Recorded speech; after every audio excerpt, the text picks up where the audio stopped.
Hello, Camp Pros, and welcome to the CampHacker podcast. This week, we are talking about running camp with less.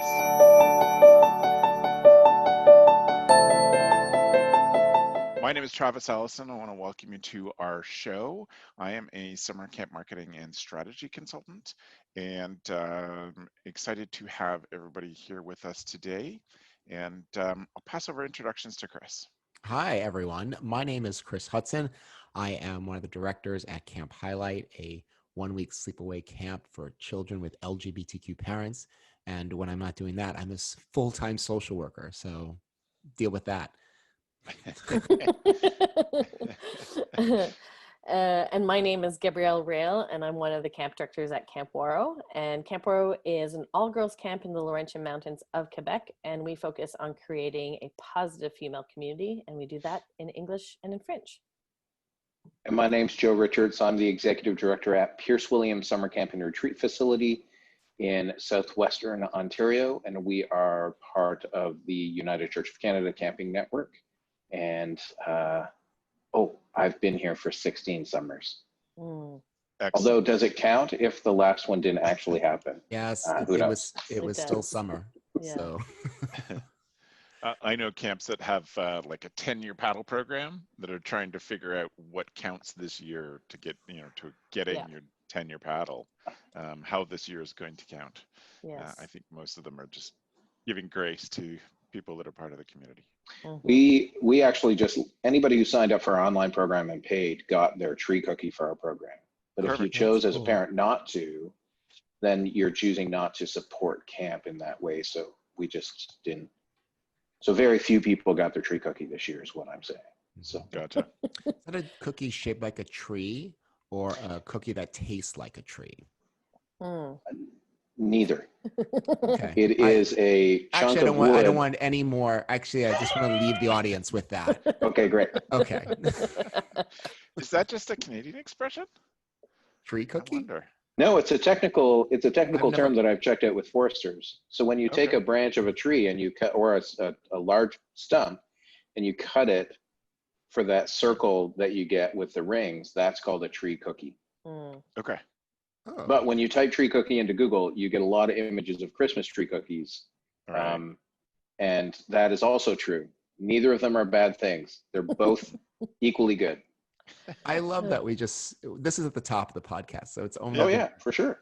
Yeah, I think we're front loading the important stuff today. So we want to welcome everybody to the state of our brains today. So we do want to talk today about this year and the problems of this year. I know for lots of camps, the idea of doing more with less after many years of doing a lot with very little is extremely challenging, and even adds yet another level of stress to trying to provide excellent programming and life-changing experiences for kids. So we thought we would spend some time and talk about it today, a bit of mindset, a bit of tips and tricks and other ideas, and hopefully give you some energy around that and things that you can accomplish when budgets are going to be tight, etc. And so I'll start us off. I think that for those who are listening, there are a number of free resources available to you to maximize your confidence in being a camp director in this new age, your ability to learn things. And I certainly think that this medium, obviously you're a podcast listener or watching us on YouTube, and hopefully you watch the other shows that we put out on YouTube as well. But there's lots of good free stuff out there just to give yourself a little more confidence. I think that's going to be one of the real struggles of this year is how do we get into next spring feeling, with everything's changed so much, how do we feel any confidence in the job we do? And so I would say there are lots of cool, inexpensive options for your own education. I think it's also incredibly important to say that your professional development should not take a backseat this year. I think a lot of camp people are inclined to put their kids first, their staff first, and all with very good reason. But I think your camp needs you to invest in you this year. So I think that it's worth looking around. So we want to talk about that today, think about some other stuff or share some ideas of things that can help you feel better about running camp in 2021 with lots of challenges. And so, Gab, I'll go to you first. I, let's start here. What are you folks thinking about and planning for Waro to be as responsible as possible and um, and still put on the excellent program that Waro's known for? Mm-hmm.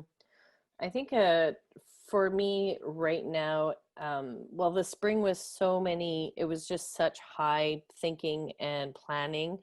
I think we had at one point uh, 9 different Gantt charts going at once of what if possibilities and how do we move forward from here.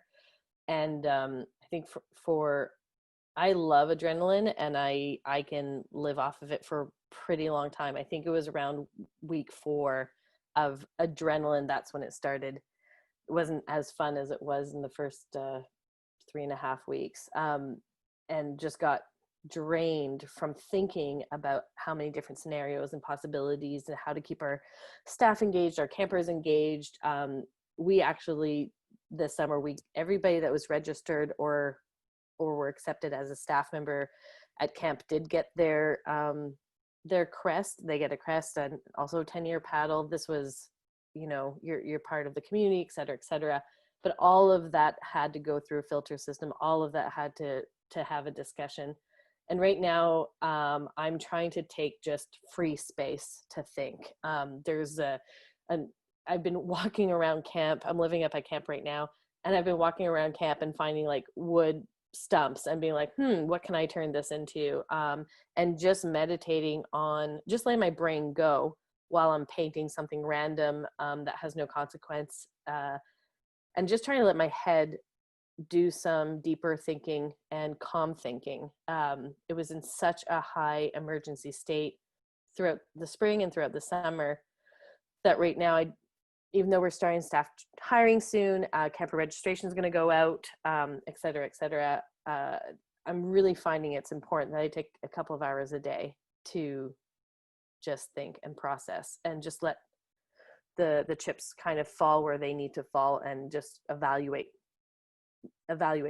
basically. How about for you, Chris?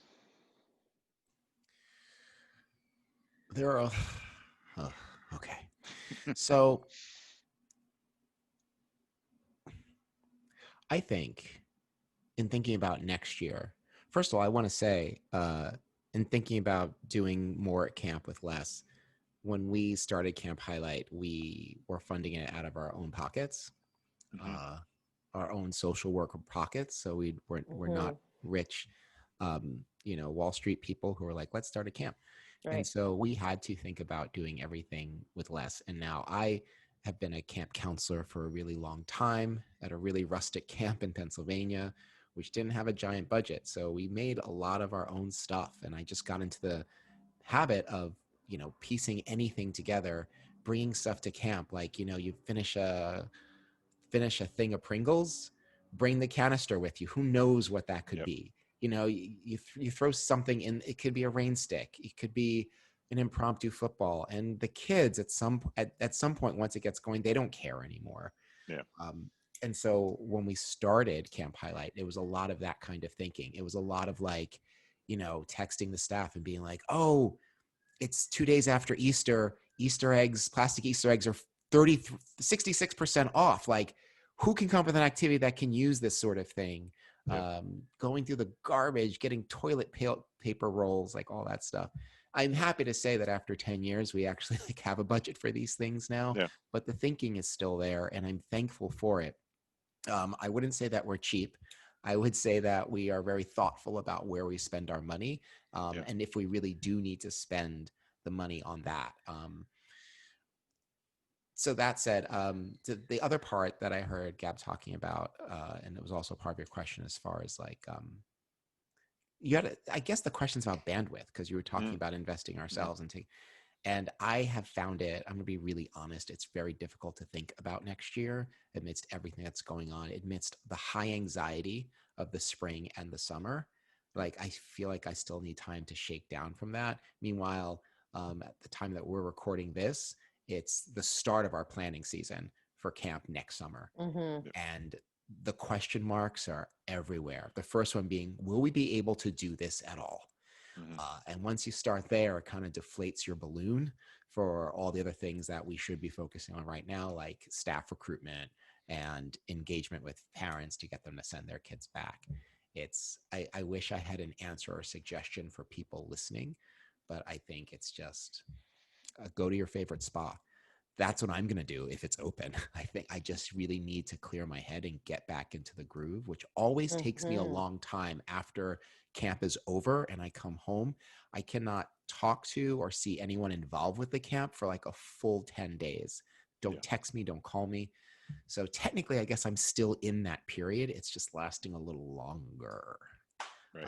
Yep. That's where I'm at. Joe? I think there's so many ideas to unpack. Programming is a whole different conversation because I grew up at a camp that had very little, if anything, and relied on imagination. And I think that has made me a stronger, more resilient camp person overall. And I think that right now when I think of the doing more with less, and let's say we're planning for next summer already, you should plan for next summer. Do the easy tasks first. What are your dates? Do you need to increase your, right? You need to get dates ready, website ready. You need to get your staff recruitment ready. You need to add some paragraphs in there to say, if camp doesn't happen, this is what we'll do. And also, I'm just reading a book on the 10 laws of simplicity. And I only got through the first 3 because I made it simple. The one of them is this idea that I don't want our staff, my office staff, if they're still here, or me, to have to call every parent to find out what they're going to do with their deposit next year if camp doesn't happen again. And so we're just making it a checkbox on the registration form this year. In these times of uncertainty, if camp doesn't happen, will you turn that into a donation, or will you carry it forward as a credit? Or so just take all of that. We know that's a what if, but why not just say, hey, if this happens again, because it happened last year, you make the choice now. The same way on programming, the way we do programming at Pierce, we moved to choice-based programming maybe 5-6 years ago. And I was like, well, why don't we ask the parents and the kids what they love when they register for camp so that our staff can make those programs up? And I was like, oh, that's easy because it's just data. Doing more with less, right? Like investing in your own education right now, or even in thinking about camp, because it is still, and I've said this on our podcast in the spring, right, there is still a giant pile of I don't know sitting over in the corner of my office. I don't know. I don't know if we're going to be allowed. I don't know what it looks like if we are allowed. Am I going to put 8 kids in a cabin? Am I going to put 4 kids in a cabin?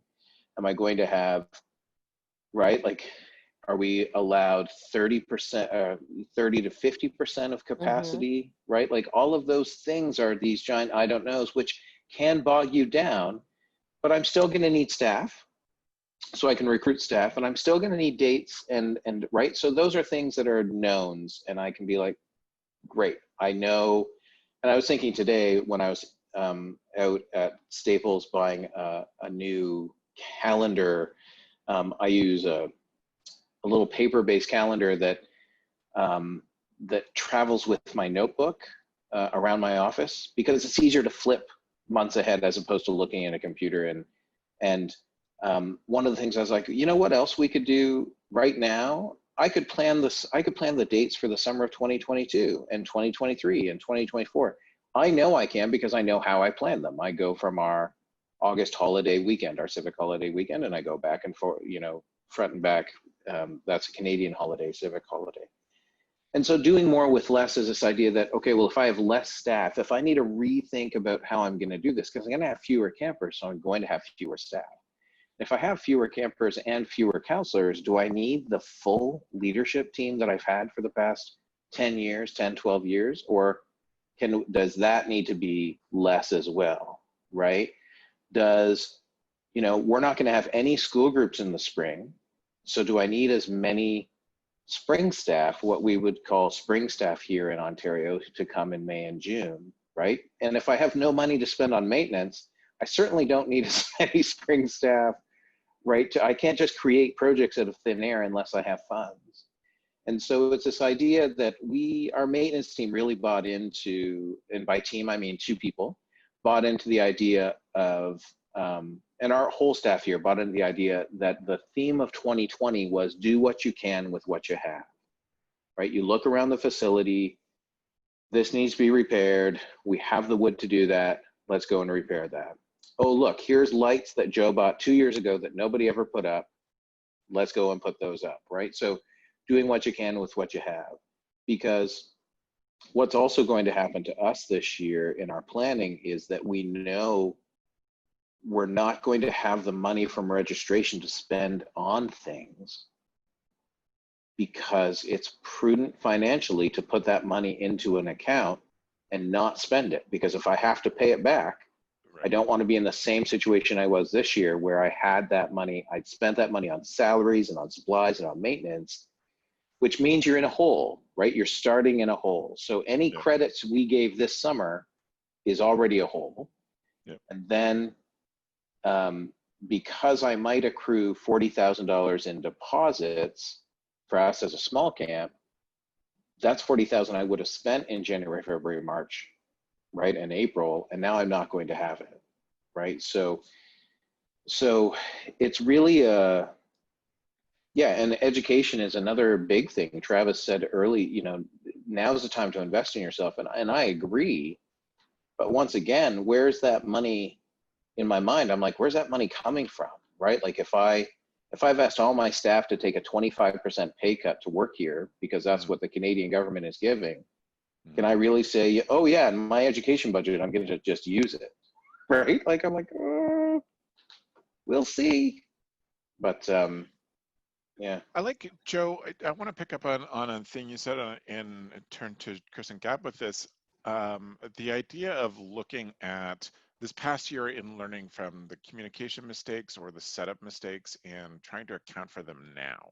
So how do you create it in your forms? Like if we have to cancel, I love that. What would be the sort of things for Chris or Gab, whoever wants to take it, what would be the sort of things that you'd start to look at or that you would return to, lessons from this year that you want to make sure that those lessons are well applied for 2021?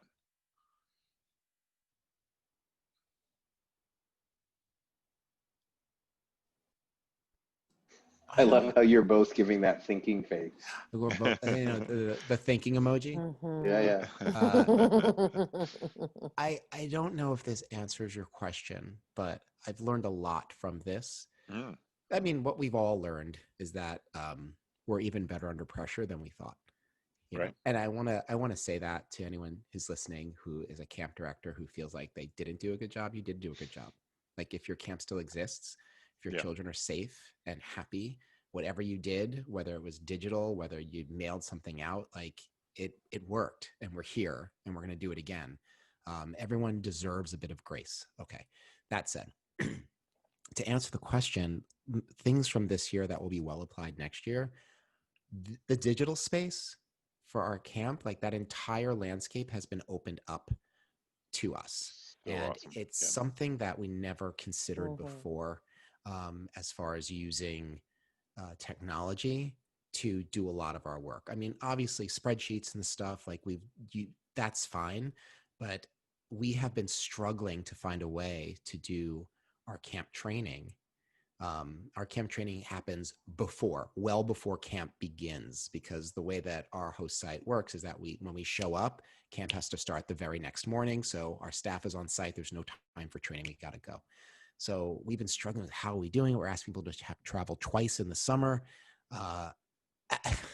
And now it's almost like a no-brainer. Well, of course we'll do it online. And training is our 4th largest expense of our entire budget. And now we wiped it out. Now we're just paying for a Zoom handle. So that's one lesson that we are definitely going to carry forward. But to really answer your question, I'd have to say we have to wait and see. Like, honestly, I think once the programming once the planning for the programming begins, it's going to be very interesting to see what we can do, given that we didn't operate last year. I really love Joe's idea of putting it on the registration form and asking the parents to ask their kids, what did you like to do? Because I feel like this year is going to be a greatest hits year. Like we always want to innovate. Yeah. We never want to do the same thing. But I think this Right. year it's like, oh, you loved Gaga? Great. There's going to be 2 times as much Gaga as usual, just because some of the other things that are like high run-ups, like weird science or some of the other activities we do, I just don't know if we can get them together, if we're gonna have enough interest or kids to do it. Right. Well, I think that's a really good point, Chris. It's we have to remember that kids' experience and even our staff experience of summer camp is different than our own. Like if you ran something 3 years ago and it was a success, very few people will remember it. It's it's along the same lines as if you do a new tradition or a new style of running the dining hall or something, the first year is going to be terrible, and the second year they will never believe you that it hasn't always been that way. And in the same way, that short, we're in camp all the time, and we forget that from the others, the perspective of staff who are not involved year round or kids that are only come for a short period of time, that there's so much space in between that they forget. So if you ran something great 2 years ago, and you've got it all written up, and you could pull that out, or 3 years ago, no one will remember it. You might have some staff who are like, oh, I love this one. But you've got lots of stuff like that you can pull. I think a 3-year cycle on evening programs and special events, the stuff is more than enough. You don't have to have have to give the mission to the person who looks after your big camp-wide programs. That you got to come up with something, a miracle thing off the top of your head to be good at this job. I think we can go back to them and say. I think there's a point you brought up, Travis.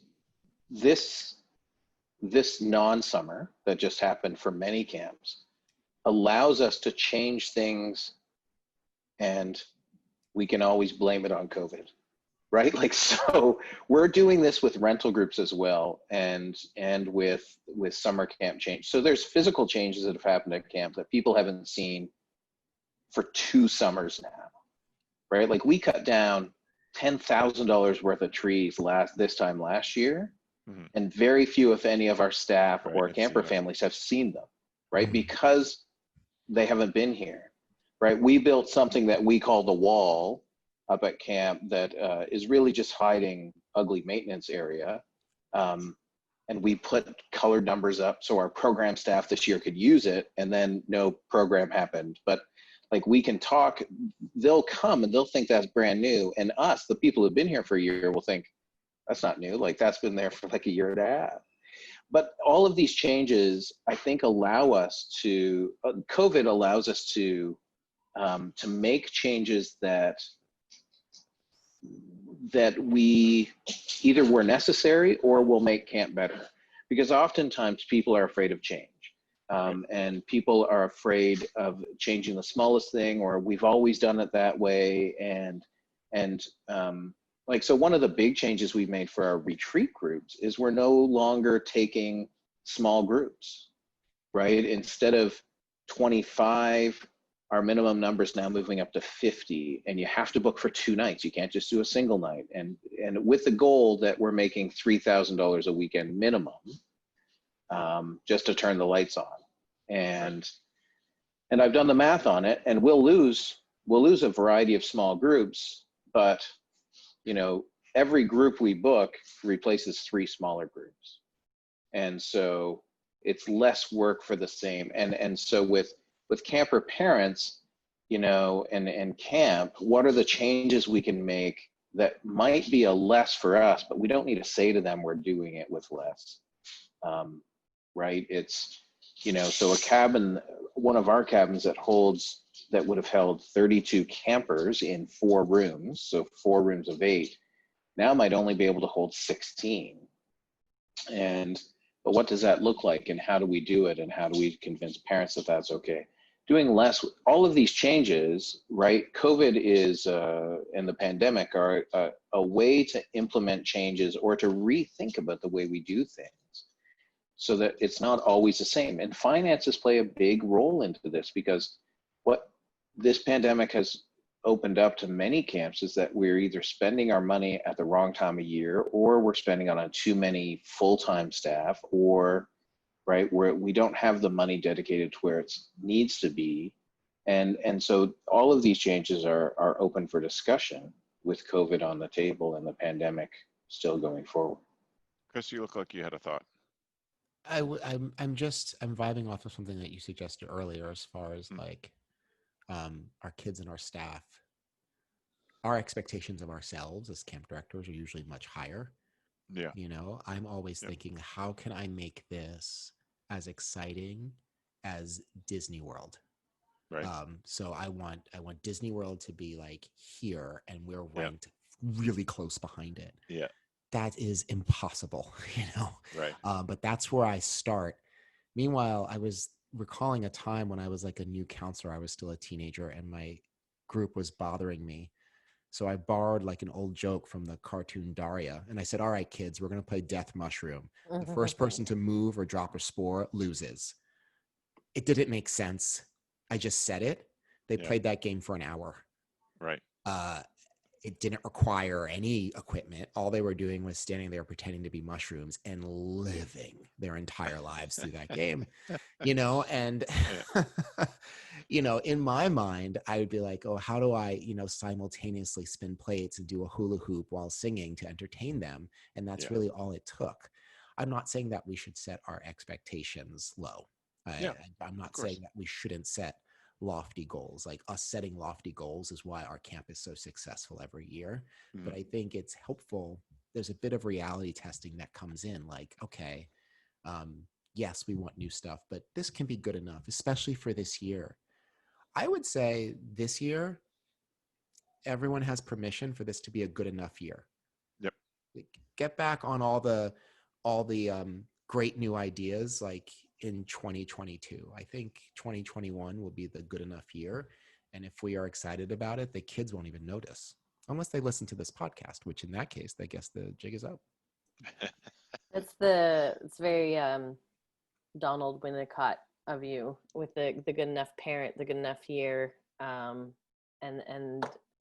the child psychiatrist Donald Winnicott talks about the importance of the good enough parent, not the perfect parent, because the perfect parent's really stressed out, and the perfect parent is missing the now moments, and the good enough parent, you know, is there. And for me, I think that it's not a secret to most parents that camps are struggling, and I think that there's a little, even though that there might be empathy for camps that they are struggling, the core of parents is that, you know, you want your kid to have the best experience possible, and you don't want it to be less than the years before. And I remember when my folks first purchased Waro, even though my parents must have been here for at least 30 something years, but there was this suspicion that camp was going to go downhill, even though they had been working here for so long.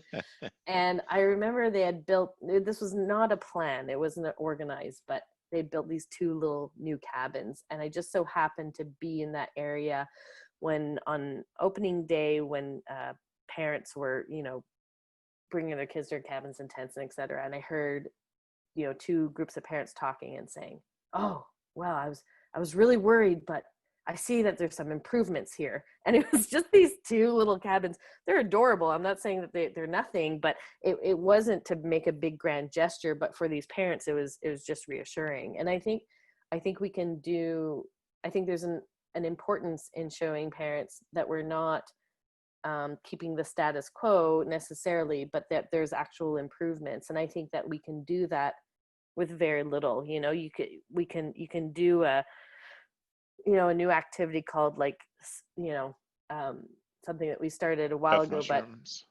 But the mushrooms, yes, or the heavy head, Travis, that you had taught us, which is hilarious. But like stitch and fix, like a workshop for kids daily, that they can come and bring clothing that is ripped or something that's broken, and somebody will teach them how to do it. That's cool, and that's awesome. That's something that might speak to the values of your camp. or moss gardens, you know, moss that grows on the roofs of your cabins might start to deteriorate those roofs, but by taking them off and putting them somewhere else actually really helps with rejuvenating certain ecosystems. So moss is like the #1 thing that helps other things grow. So if you did do some construction, then it's nice to move those around. There's things that you can do that have big impact, big value, that speak to parents, because their initial, even though they might be empathetic with what we're going through, they need to know that you're always innovative, that you're implementing, that you're thinking of their children, and it puts them at ease. And I love the idea of like the greatest hits of the summer, and I love asking families, hey, what's the favorite food? What's their fave program? Like, I think in registration, this is going to be super helpful. And I also think that in a month or so, talking about programs that aren't going to cost you any money, but that you're shifting things and you're bringing some new stuff, is going to speak to parents and saying, you know, they have my child, just like they did last year and the year before that. They're thinking of them, and they're always in development. I think one of the things that I get out of this, and I think a lot of parents would have gotten early in the pandemic, is why have we not taught our kids to be bored?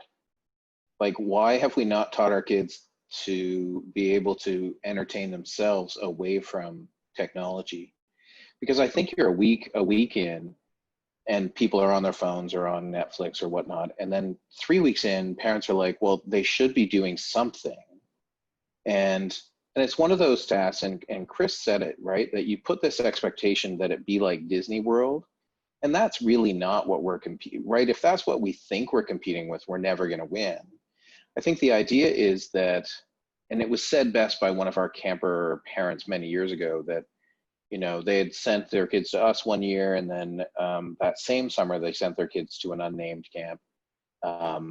And when they were asking that follow about where the kids wanted to go, they said, well, we loved, you know, the activities at this unnamed camp, but Pierce Williams feels like home. And you're like, okay, that's success, right? Like right there, that's it. I don't need high ropes, and I don't need horseback riding, and I don't need, you know, a water ski pond. And I think that one of the things I've tried to get into our staff minds is this idea that you don't need to entertain your campers every free moment, because they have to be able, one of the life skills is to be able to learn to do those things themselves, right? That you can just go for a walk in the woods and they can spend time doing nothing in the woods, right? Or and because they'll figure out what to do in the woods, right? Be it stick fights, or be it creating fairy homes, or be it, right? Hitting like sticks with other sticks. Yeah. Stick fights. digging a hole in the mud with a stick, right? This is what people do. And we're at least country kids. This is what we did as a kid, right? Like as a middle child of 5 siblings, being the middle child on a farm, I was left to my own devices a lot. And it just, and I've often in the past 10 years, I've tried to think about how can we help our campers get an internal monologue of creativity and imagination going that doesn't involve seeing it. Meaning, right, like remember, we as adults now can remember the first time we saw a movie, but I can also remember the first time I read a book, right? So one of the examples I use when I talk about creativity and imagination is, right, you read a book like Lord of the Rings when you're a kid, or The Hobbit, which I did. Read The Hobbit by my grade 5 teacher out loud to the class. And in my mind was just this picture of what a hobbit looked like, and what a wizard looked like, and what a dragon looked like, because there are no images. It was just her reading it aloud. And in my past couple of weeks of surgery recovery, I've sat and watched Lord of the Rings and The Hobbit, and I'm fairly happy that that's what Peter Jackson made it look like. But it's this idea that kids now lots of kids lack the imagination to know. And I think that at camp, there's a skill to teach counselors to not always try to entertain. And it's hard because as we know, as experienced camp people, for a millennia, or for the past 100 years, one of the things we've been taught as camp people, as counselors, is you have to make sure that your campers are engaged 100% of the time. Well, I'm so glad you said that, Joe, because I was just about to challenge you, because like, it's not so much that we have to talk to our kids, train them to be bored or whatever. It's really a conversation with our staff, because it's a mixed message, and we do it every year. It's a mixed message where we say, okay, listen, we're hiring you to be a best friend. We're hiring you to be a nurse. We're hiring you to be a clown. We're hiring you to do all those things. You have to be entertaining. And at the same time, during village time, just kind of let the kids do what they're going to do. That's a mixed message. And it's really difficult to construct a conversation or training, which we can definitely, as we are in this conversation, highlight the importance of it. But like, practically, how do you get a bunch of people who are interested in making magic with groups of children, and say, you don't have to work that hard or make that much magic, the kids will do it on their own? Like, I'm with you 100%, but 25 years into working at camp, I'm still struggling with that balance. I think that if somebody can come up with what that training looks like and how to teach it, I think it's a gold, right? That, because well, I think we all get off mic parents, right now and make some money. I think the parents, I think parents already see the benefit of camp when their kids come home. And whether you're doing it with more or with less, right? As someone who grew up working in United Church camps with nothing, and then went to private camps, and the challenge I always felt at private camps where you had a ton of program is that they relied on the program as opposed to relied on the imagination. And I wish I had an answer, Chris. I don't know specifically, because it is a mixed message. But I know in moving to choice-based programming, where kids pick where they want to go, it's easier because the kids are engaged in that choice, right? They're like, oh, well, I want to be at tea under a tree, right? Like, I want to sit and drink tea and learn about tea. And you're like, this is the weirdest session, because in 1989, there's no way this session would have gone.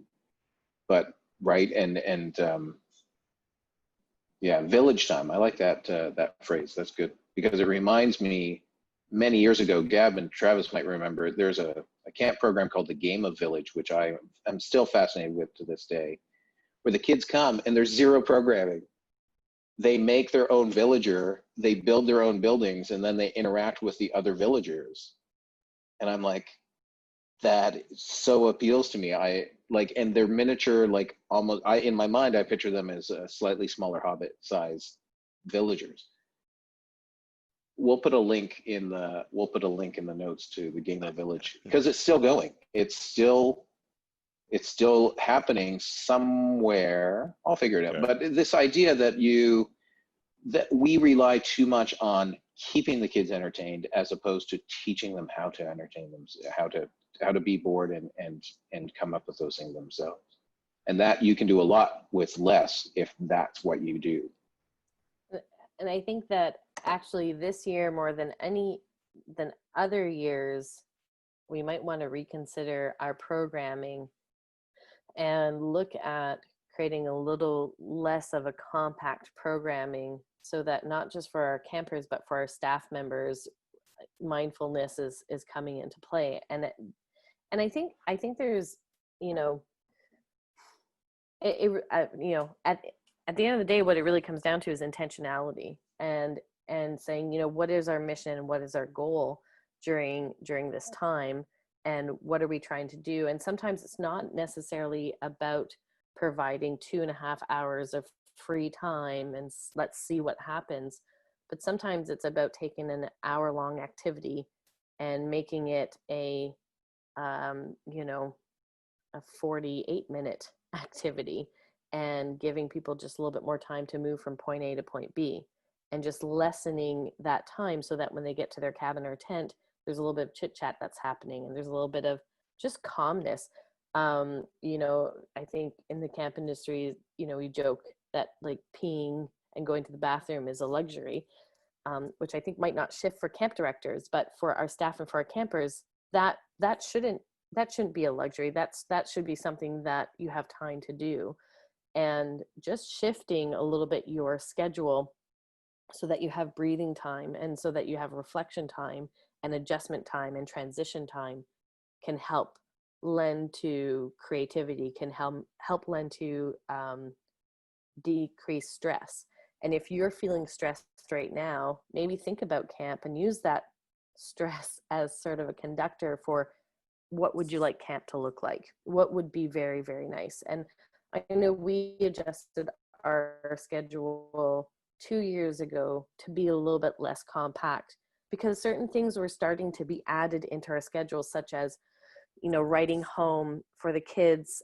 They would write home, once or twice a week altogether, but that ate into their rest hour. And we added in more showers, but that ate into some other free time. And so we adjusted. We took some things out of our program that we had around since the beginning over 100 years ago. We took out so that we could just let everybody breathe.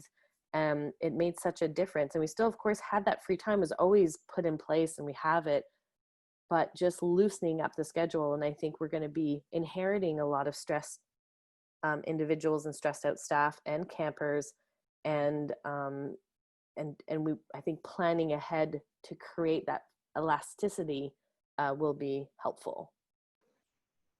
What you said, Gabz, with intention. And I think Yeah. that this goes back to Gary Forrester, who was a YMCA consultant, probably still is. But the idea that less with more makes me, if you just build we have some old porches we're taking out, and we're not throwing the wood away, we're just going to make 10 by 10 platforms.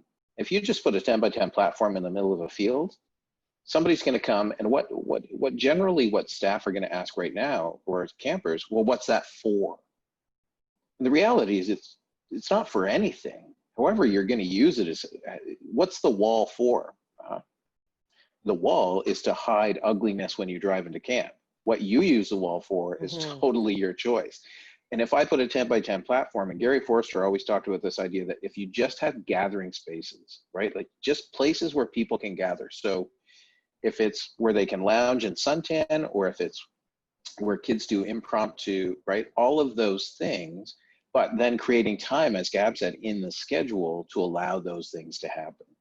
It's you're creating a community and a village where people have these places and things that you that they can interact with on their own terms without you telling them exactly. Travis is a huge Lego fan, and this is what, when my kids were young, right? You buy a Lego set and they build the Lego thing that's in the set, as opposed to just when I was young, you just bought like a box of Lego and you built whatever. I built a ton of walls and houses, right? And well, and sometimes cars, but wheels in our house didn't always stay. I'm not sure where they went. I think they're all down some poles in the basement. But I think this is an interesting point, and I'd really like to really focus on this for just a second.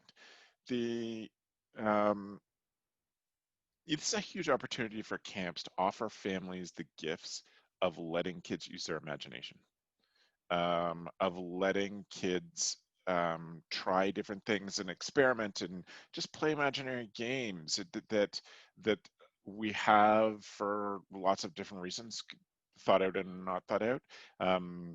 A lot of camps have thrown money at the problem of what kids can be doing. But my best memories of childhood, Joe talked about some of his, some of my best memories of childhood, certainly my strongest memories of going to camp are just playing together with my cabin mates. There was a lot of freedom when I started camp in the late 70s, early 80s, a lot of freedom for kids, come back here in an hour kind of thing. And I remember doing things like what we would now call LARPing. I remember doing that when I was 11-year-old, and we had a counselor who also loved nerdy books and let us sort of invent games together. And he's like, I'm just going to take us off of the schedule of going to all these different program areas, and we're just going to play for an afternoon. And that I remember it perfectly clearly. That afternoon spent just playing in the woods, which is kind of along the lines of hitting sticks with sticks, but it was it's a thing we can offer to families that their kids may not be getting in lots of other places. Chris. I love that. I love that. But I'm going to be the wet blanket. Are you ready? Excellent. I'm ready. Very ready. Are you ready? Yes. I'm going to say this. I know there are some camps that sell that, right? Bring your kids to the woods. We're going to dunk them in water. They're going to be wet the whole time. They're going to throw paint into them. They're going to love it. You're going to love it. I do think that for certain parents, that's a hard sell, because I think what a lot of parents at least believe they're paying for is activities. Yep. And so it's hard to say, come to our camp and your kid can explore. And I know there are definitely camps that, like Camp Stomping Ground comes to mind. That's very much their sort of thing. Like, we're going to give your kid a stick and throw them in the woods, and they're going to be like the Lost Boys, and they're going to have a fantastic time. And they do. And I think that's great. I don't know if that's for every camp, and maybe this is a failure of my marketing imagination. I think it's difficult to say, come to this camp. We've taken activities off the schedule to let your kids sort of like low simmer and work on their imagination. And I'm going to bring it up again. It's a hard sell for the staff to really train them on how to do that. And I'm with you, Travis. Like, It's uncomfortable. as a young counselor, I remember my kids saying to me, because they got them in the habit of doing it, they'd be like, Chris, can we go bushwhacking?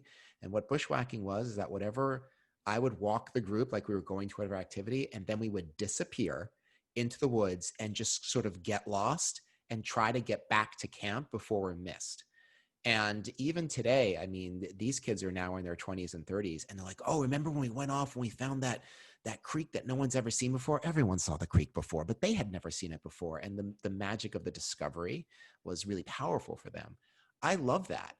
I don't know how to train staff to do that. And to be fair, I would never train my staff to be like, don't show up to the activity and just get lost in the woods. Like, that's a nightmare. No one do what I did. But at the same time, I feel like for the past half hour, we've been suggesting that people should do what I did. And again, it's a mixed message. I don't have an answer. I'm just saying, like, I have been struggling with this balance for a long time as well. I think, Chris, it's not your marketing imagination. It's part of you saying, I want to make sure parents know what they're getting. And I had the same conversation with my camp director years ago when we changed something, and they're like, well, how are we going to sell that to parents? I was like, we are not going to sell that to parents. We don't need to tell the parents at all about this one part of a 24-hour day. That's very or fair. Of 520 hours, right? I don't need to say we've taken away cabin devotion and this and that. All I say is, kids can choose their own sessions. They'll have a variety they're going to be supervised. And I think this is the trick to bushwhacking in today's age, is you can teach your staff that that's fine.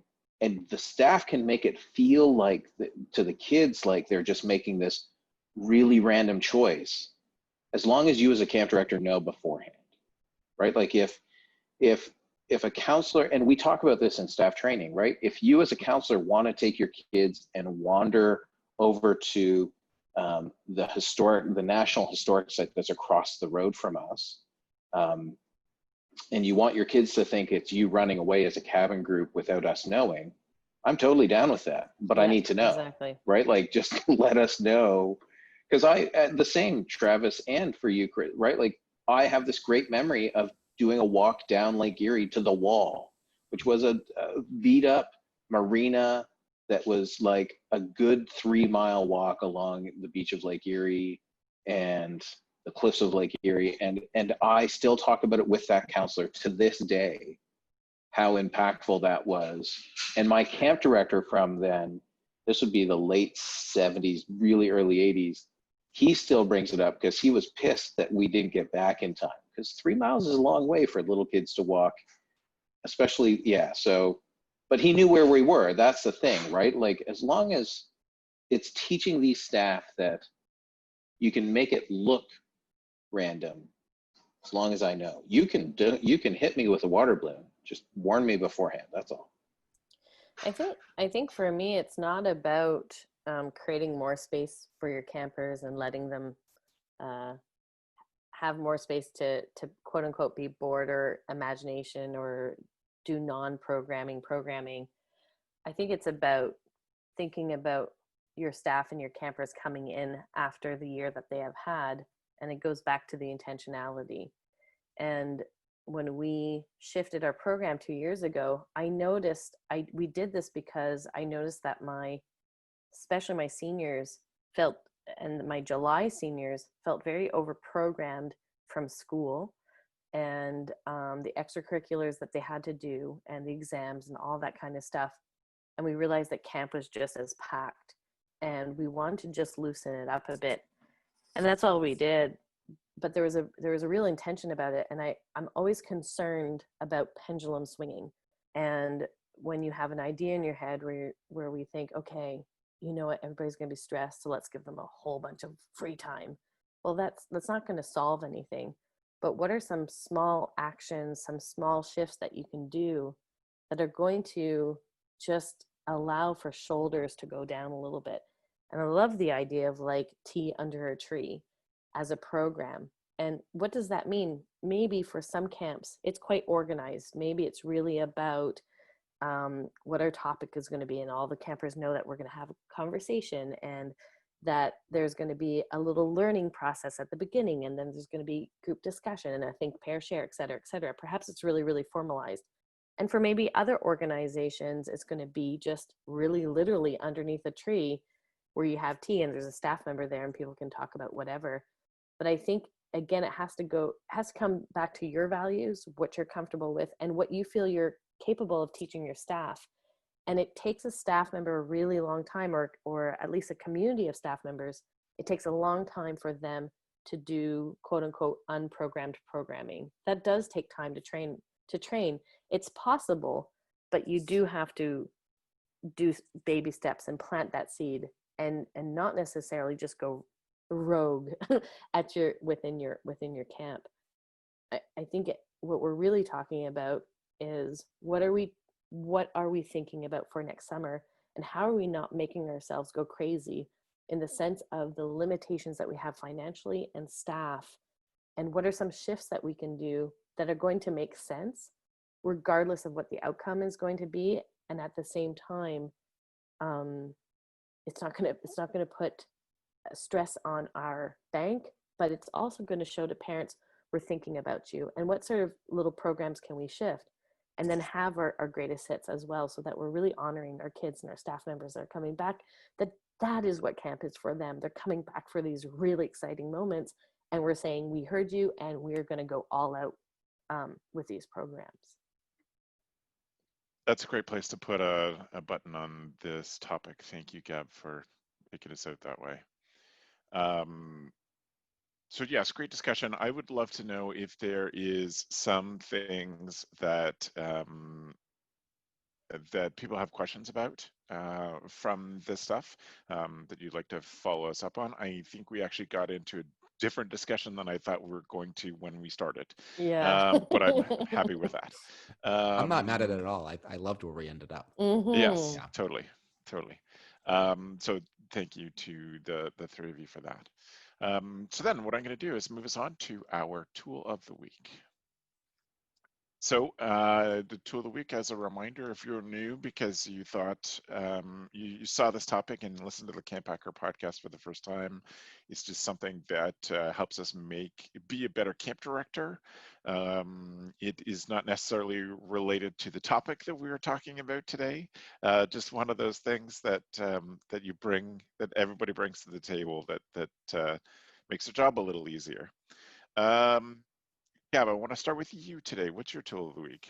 My tool of the week is a Chrome plugin called Just Not Sorry, and it's for your email, Gmail, and it's basically been inspired by the writings of Tara Moore, who's she's all about not undermining what you're saying. So for those of us that say sorry a lot in our emails or add a lot of exclamation marks, it's really just not to undermine your point.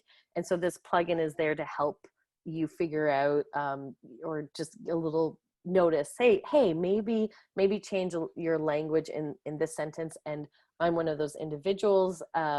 I love this. that does that. So So you just have to remember when you're putting in a plugin on Chrome that you have to restart Chrome and et cetera, et cetera. Some people say it's not working, but you actually have to restart it and everything. But it's pretty darn cool. And I like putting in a lot of exclamation marks, and it's already notified me, maybe just use one exclamation mark when you're making your point. I may listen to it, I may not, who knows, but I love that's great, Gab, because I was doing some research for a podcast I'm going to be on as a guest, and it's about storytelling. And they say the last thing you should do as a speaker or a storyteller is apologize as soon as you stand up, because it gives the whole audience. And so the same in an email to anyone or in a letter.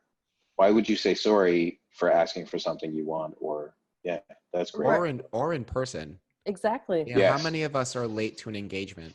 You're 10 to 15 minutes late, like not that consequential. And your whole energy running is, oh my God, I'm so sorry. I'm like, before you say hello, that's your whole energy. Yeah. It's like people are happy that you're there. People want to have this communication. I love that. Yep. I love that so much. Cool. So it's the Grammarly of being more assertive. That's correct. All right, less passive. Good way of putting it, yes. That's a good one, Gab. Thank you. Chris, what's your tool? This is going to seem pretty mundane, but it's changed my entire life. Slack is a messaging tool that businesses use, but I've turned it into a messaging tool that I use with everybody in my life. Like I'm part of 6 different Slack groups, 7 different Slack groups. Yes. We have our own Slack group, which is great. And we just, send memes back all day long and emojis.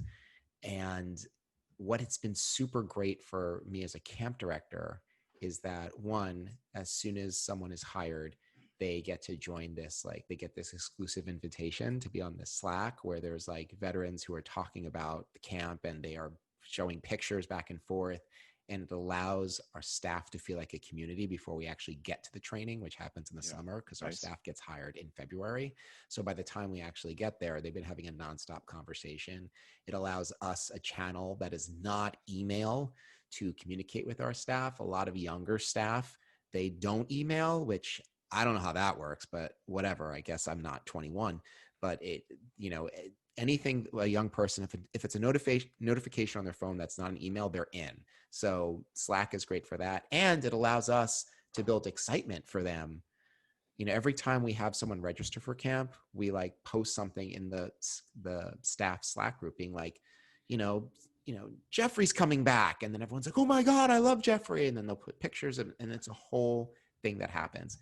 It's great. So not only is it for hyping people up, but like I said, distributing information about deadlines. No one can say they didn't get the email because everyone can see that I put it in Slack. Right. It's really phenomenal, and it's free for the most part. I don't think any of our staffs are big enough that we would have to take the paid option. And if you're not using Slack, I'm going to be very direct with everyone listening. You need to use it right now. It will change the way that you are doing things for sure. Good one. Thanks, Chris. Joe, what's your tool? My tool of the week is inspiring newsletters. I know that in our inboxes, we can sign up for newsletters that we never read. And those are the ones that I create a filter and they go into a newsletter bin, and then I just don't read them. But if you can find an inspiring newsletter, something that shows you different things. So I'm not talking about signing up for inspiring camp newsletters. I'm just in general, things that are going to spark your imagination and things that are going to make different connections. I have 3 of them that I've put in. The one of them is a newsletter by Laura O'Lynn, and there's links how to register for all of these. But here are the headings from last Friday. Horses and unicorns are going in the mail in the next few days. I'll just leave that with you. How to talk to a friend who doesn't see the point of voting this year. A photo essay about people who live on a remote Siberian river. So she gives sort of things she's found online, which is amazing. The Magnet is the only newsletter I pay for at this moment in time, and it's by Mark Fahrenfelder, who's part of Cool Tools and Boing Boing. And it's just, one of the early ones is a whole essay about one man's quest to recreate Tokyo at 1 to 20 scale. like I wouldn't even know that project existed unless I was reading it in the newsletter, and I find it fascinating. And then I also, another one I recommend is the 321 newsletter from James Clear, and he gives three thoughts, 3 ideas from him, 2 quotes from others, and 1 question for you. And that's as simple as it is. And right in this one I'm looking at, it's his 3rd thing for him that week is "You're probably right" has become one of my favorite phrases. Whenever someone disagrees with you on a small matter, read most things, you can shrug and say, "You're probably right," and move on. Not caring about winning trivial arguments saves so much time and energy. And it's finding, I have a variety of newsletters that are siphoned into a folder or a label on my Gmail, and I just don't find the time to read them. It's finding ones that inspire you to do better work. And those 3 are a good place to start if that's your thing. And it's helped me realize that I often think when I'm online that everybody's seeing what I'm seeing. And I think that's the way that most of the world works, is we think other people know all of the things we know because we know them, so why don't other people know them? But these newsletters have opened up like another page to be like, oh yeah, that's right. Not everybody, it's a reminder that Travis doesn't see the same things I see online, or doesn't, right? Or that Chris isn't reading the same articles I'm reading, but that perspective might help. So yeah, inspiring newsletters. I've given you 3 to start. Excellent. Thanks. Excellent. Thank you. Great. Well, my tool of the week is a lot of reading this time. I guess from Joe and I, the 2 of you aren't necessarily reading things, but I have 2 articles that I wanted to share. They're from Kevin Love from the Cleveland Cavaliers. Has written a couple of essays. One was a couple of years ago about a panic attack that he had, and then his subsequent diagnosis with depression. And he's written a follow-up article just this month called "To Anybody Who's Going Through It." And they're both really great articles. I think it's incredibly important that men talk about their mental health, and not enough do. And so it's nice to see a professional athlete who's open about his depression and how he's handling things. And so I would encourage you to read those. All of these tools can be found at camphacker.tv/podcast. This is episode 132. And so you can look this up and see the tools or some of the other things that we've talked along the way, crazy things that came up like the game of Village. They'll all be available at camphacker.tv/podcast. So thank you to the 3 of you. Chris, if people want to follow up with you, how can they get in touch? People can follow me on Instagram at PlanetChris1. You can follow my camp at Camp Highlight.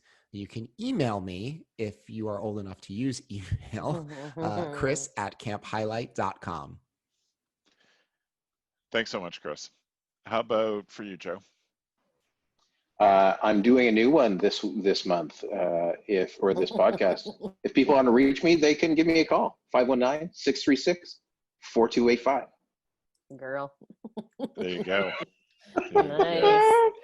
Danger, Will Smith, danger. You can't put that genie back in the bottle. That's it. It's a really crappy genie. Give Joe a ring. Gab, how can people get in touch with you? You can get in touch with me on Instagram at Gabrielle Rail, and you can check out where I work at waro.com. Amazing. Thank you. If you want to get in touch with me with feedback on the show ideas, or topics that you'd like us to cover, things that we haven't thought of, you can go to travis@gocamp.pro, and we are gocamp.pro on Instagram as well.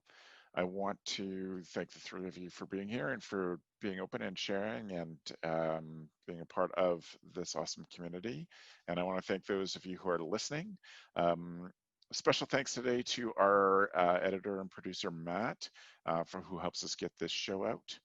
And the final call to action I would say is if you enjoyed this or have got some good stuff from the CampHacker show, I hope you'll go to ratethispodcast.com/camp. And there you can leave a review that'll go in lots of different places. We've often said you can go to iTunes or the app that you use, but if you go to ratethispodcast.com/camp, you can leave a review for our show there. Thanks for the evening, friends.